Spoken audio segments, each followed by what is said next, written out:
బేషరతుగా ప్రభుత్వం క్షమాపణ చెప్పి పెట్టిన అక్రమ కేసులు విత్డ్రా చేసుకొని జైళ్లలో మగ్గేటువంటి వాళ్ళందరినీ కూడా విడుదల చేయాలని చెప్పి మొట్టమొదటి డిమాండ్ చేస్తున్నాం.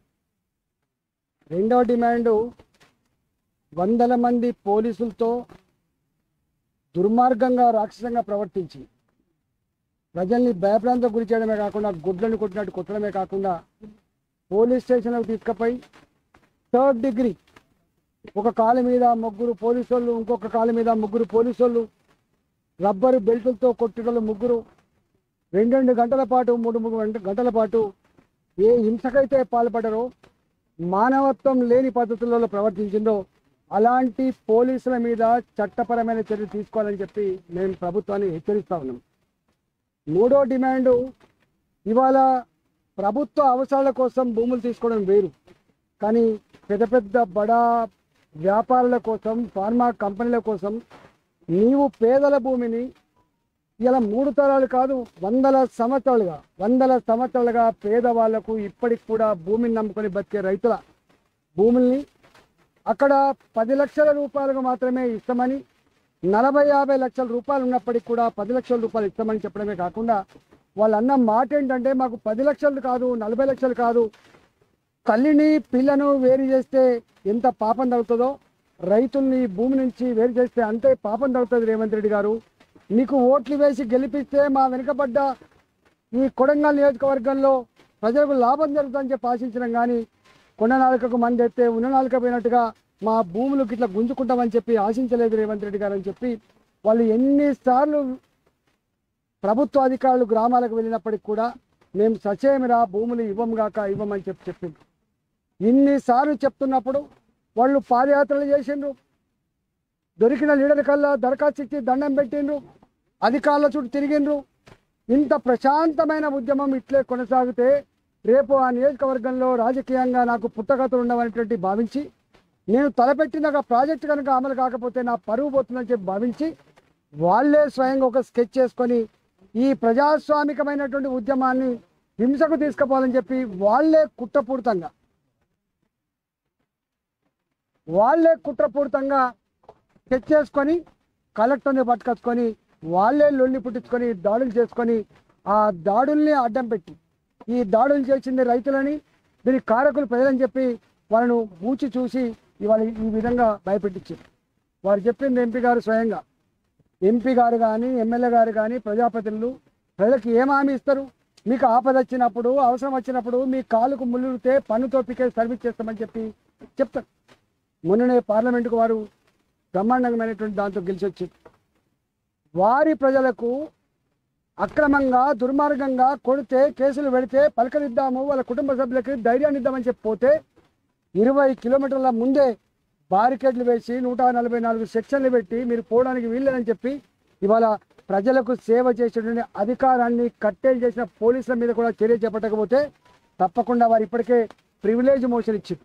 పార్లమెంటు సభ్యులంటే ఇవాళ నీ చీఫ్ సెక్రటరీ కాదు, నీ డీజీపీ కాదు, వాళ్ళకంటే ఎక్కువ ప్రోటోకాల్ ఉన్నవాళ్ళు, బాధ్యత ఉన్న వాళ్ళు అన్నిటికీ మిక్కిలి ప్రజలకు ఏమైనా జరిగితే అండగా ఉండే వాళ్ళను నిలువరించే ప్రయత్నం చేసినావు. ఇవాళ వారిని వాళ్ళ పార్లమెంటు పరిధిలోకి ఎంటర్ కాకుండా ప్రజలకు పరామర్శ చేయకుండా ఎవరైతే అడ్డుకున్నారో వాటి మీద కూడా ఇవాళ ప్రివిలేజ్ మోషన్ ఇస్తాం, ఖచ్చితంగా వాళ్ళను ఢిల్లీ వేదిక మీద నిలబెడతామని చెప్పి సందర్భంగా హెచ్చరిస్తా ఉన్నాం.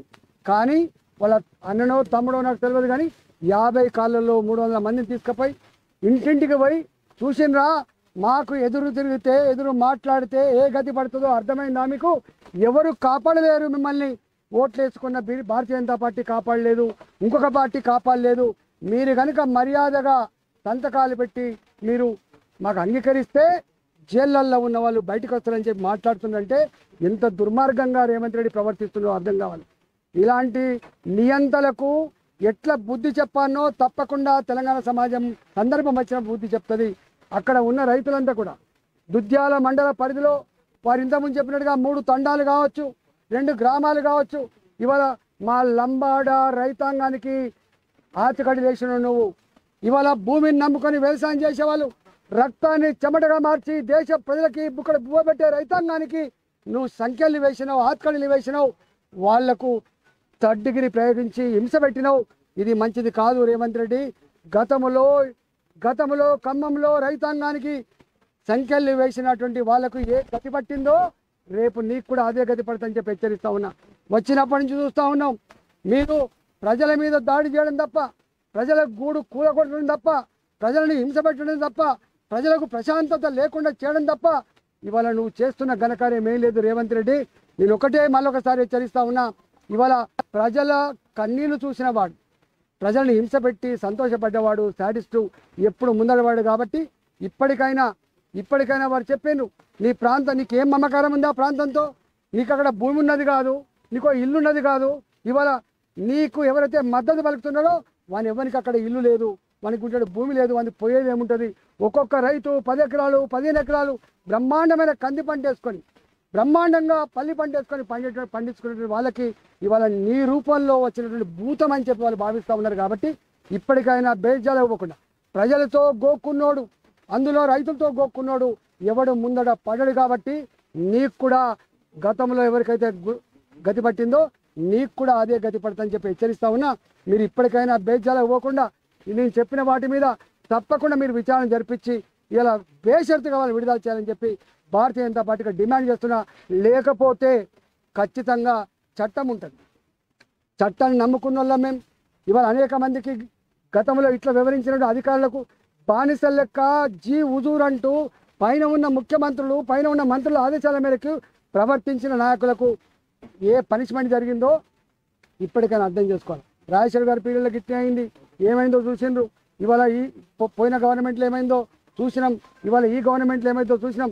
అధికారులు కూడా చట్టాన్ని పక్కకు పెట్టి, ధర్మాన్ని పక్కకు పెట్టి, బాసుల ఆదేశాల మేరకి ప్రజల మీద దౌర్జన్యం చేసే దుర్మార్గులకి ఎట్టి పరిస్థితులు వదిలిపెట్టే ప్రసక్తి లేదు. మేము న్యాయపరమైన కొట్లాడతాం. తప్పకుండా దేశంలో ఉన్నటువంటి ఇలా ఎస్టీ కమిషన్ కావచ్చు, ఒకటో డిమాండ్